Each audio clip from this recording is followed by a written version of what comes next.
Hello students. So today we are going to see the derivatives of inverse trigonometric functions. So let's see that how to find out the derivative of inverse trigonometric functions. So derivative of inverse trigonometric function is also very simple topic if you know the derivative of trigonometric functions. So I hope you are all aware of the derivative of trigonometric functions. And with the help of that only we calculate the derivative of inverse trigonometric function. So let's just recap the derivative of trigonometric function. So you know that d by dx of sin x, we have cos x, derivative of cos x is going to give you minus of sin x. Okay. Similarly, d by dx of tan x you get as sec square x, d by dx of cot x you get as minus cosec square x, then d by dx of sec x we have sec x tan x, and d by dx of cosec x is going to be minus cosec x into cot x. Okay, so these are the derivative of the trigonometric functions, and I hope these are also not only learned in this class, you are already using it in physics in so many application part. Okay, so with the help of that, how we can find out the derivative of inverse trigonometric functions? You can see that. One more thing, if you are not able to remember this formula, sometime you forget, so you write it again and again, so it will be easily learned. And this plus minus confusion is there, so here you can see those trigonometric function which are starting with co, means co. So those functions are having the derivative in negatives, minus sin x, minus cosec square x, minus cosec x, cot x. So only cos, cot and cosec, they three are the negative. Other three, sin, tan, sec is positive. Okay, so by this way some pattern you can create in the mind to learn it. Then we are going to see that what will be the derivative of inverse trigonometric function. So for the derivative of inverse trigonometric function, we use the previous trigonometric functions only. For example, if we have to find out the derivative of sin inverse x,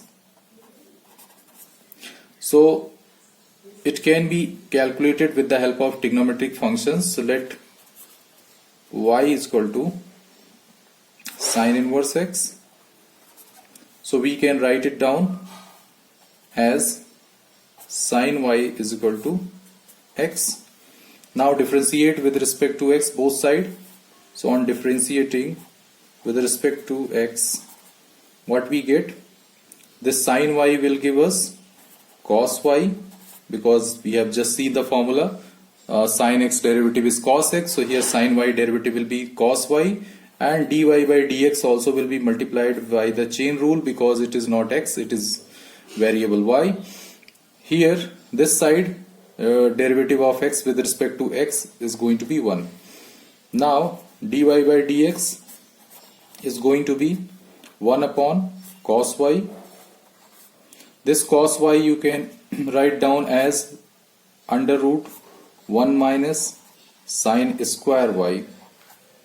And you know that this sin y already here as x, so that you can substitute here in terms of x the function which we get as output of dy by dx, here 1 upon under root 1 minus x square. This is your derivative of sin inverse x.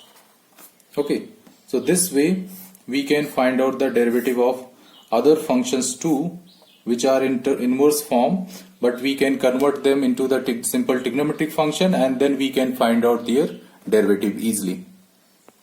So just like sine inverse x, we can also find out cos inverse x exactly in the same manner. Only change comes that here your sine y will be coming, which you convert into 1 minus cos square y, and then cos x value you substitute. Since cos y derivative will be minus sine y, that's why negative comes into that. So the similar kind of formula comes for the derivative of cos inverse x, and that will be exactly same as sine, just only minus sine will be present here. So this is the derivative of cos inverse x, and I hope this will be also going to be simple to understand how this derivative is going to be coming. So exactly in the similar manner as you have done the sine inverse x derivative, in the same process you can find out the derivative of cos inverse x. Now let's see the derivative of tan inverse x. So we have to find out the derivative of tan inverse x. So how to find out derivative of tan inverse x? In the same process as we have found the sine inverse x. So let y is equal to tan inverse x. We can write it down, tan y is equal to x, and differentiate both sides with respect to x. So we get tan y derivative, already you are aware, so it will be giving you sec square y. This side you will be getting one more thing here will be there in the product, that will be dy by dx, and then this side derivative of x is going to be 1. Then dy by dx you can write as 1 upon sec square y. Now you know the identity, sec square y can be written as in terms of tan as 1 plus tan square y. Okay, and tan y is x here, so which you can substitute. So it is going to give you 1 upon 1 plus x square, and this is the derivative of tan inverse x. So in the same manner you can also calculate the derivative of cot inverse x, and that comes exactly in the same way, and also the expression also comes exactly same. Only change is there is negative of this minus 1 upon 1 plus x square. So as you have just derived the formula for derivative of tan inverse x, in the same manner you can also derive the formula for cot inverse x derivative. Now let's see the derivative of sec inverse x. If we have to find out the derivative of sec inverse x, so we have to follow the same approach as we have followed in sine inverse x, tan inverse x and all. So here we are going to choose, let this function sec inverse x is equal to y. So that means your x is going to be sec y. Differentiating both sides with respect to x, so we will be getting, on differentiating with respect to x, we will be getting here 1, and this side we get sec y derivative. You know that it is sec y tan y and dy by dx, okay, by the chain rule. Now what dy by dx can be expressed as 1 upon sec y into tan y. Okay, now you have to see one more important thing. Okay, now very important thing here, you have to notice that since y is representing sec inverse x function whose range is situated between 0 to pi, in which your pi by 2 is not included except pi by 2. That means the interval for range is you can say that is between 0 to pi by 2 union pi by 2 to pi. That means your first quadrant and second quadrant, in which your pi by 2 is not included. That's why here open intervals are there. In both quadrant the y belongs, that means range of sec inverse x is there. And so what will be your sec y in the first quadrant? That will be positive, and tan y, that is also going to be positive, because in first quadrant you know that sec and tan both are positive for the theta which is in first quadrant. Similarly, in the second quadrant your sec y is going to be negative, that means less than 0, and tan y is also going to be negative. So that means the product of these two in the first quadrant is also going to be always positive. In the second quadrant also both are negative, so their product will be again positive. That means whether both are positive or both are negative, their product is going to be always positive. That means this product sec y into tan y will be always positive.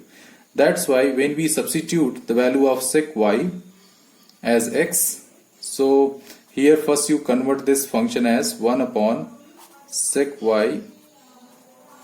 This tan you can write as under root sec square y minus 1, because using the identity, so we can write tan y as under root sec square y minus 1.